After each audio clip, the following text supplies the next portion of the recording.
Alright ladies, it appears my internet is back up and working, so let's try just a little intro video on how Desmos can graph your functions.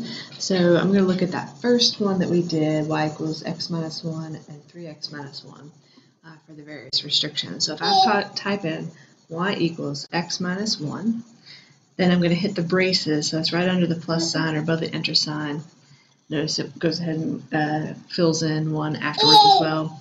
And say I want it between -3 and 0, so I put -3, less than x, less than 0, and it gives me just that piece. So there is the function that we graphed, that very first one that we graphed together. Now it does not show the open circles as is, but if you kind of touch it, click and drag on that little line segment, it will show open circles at either end. Okay, add in the second piece to that function, 3x minus 1. Oops, probably should have y equals, although it doesn't seem to have trouble. I don't have y equals. And then braces, and that was between, or just greater than 0. So I hit x greater than, equal to, and it goes ahead and puts the line 0, and there is a second piece. And you'll notice that if I drag along the edge of that, it is defined at 0, -1, and then though it doesn't give the arrow, I can see that it is going on and on forever there. Okay, so that is a good way I can check that first one that we graphed together. Let me get rid of those two. Take a look at the second one we graphed together. Y equals x caret squared minus 1. Helen is concurring. And that one was x less than 0. And then the other piece to that function, y equals 3x minus 2, x greater than 0. So there's the second one that we graphed by hand.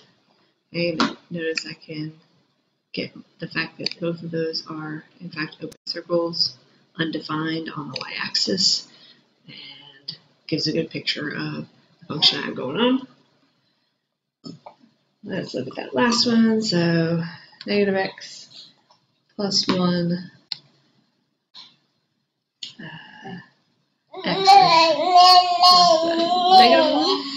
There's that one. The first function in, sorry, you don't need y equals, but I'm going to go ahead and put it in because I like to have it there. Then the next one is x equals -1, y equals 2. If you just do y equals 2, it's going to be a horizontal line, so I would just put it in as -1, 2 as a point. It adds that on, and then y equals x squared.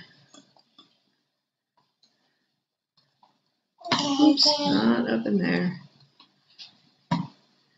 Braces after the squared, so you do have to hit the right arrow to bring it back down to regular level as opposed to exponent, and x greater than -1.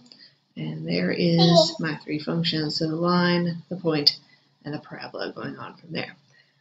For the last one that we did together, the first function was the same. We had y equals 2.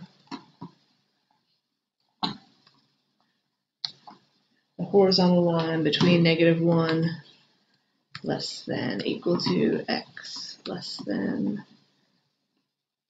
equal to +1. And then the parabola was just greater than 1. So there is our last function that we did together. So I hope you find this to be a useful tool. Once again, that is optional. If you want to graph on the calculator to make sure that your graphs look correct, that's fine as well. But at least when we're learning, we can use this. Now, obviously, on the test, you won't have this available, so you do need to be able to make the graphs on your own. But this is a good tool to check your work. Hope this helps.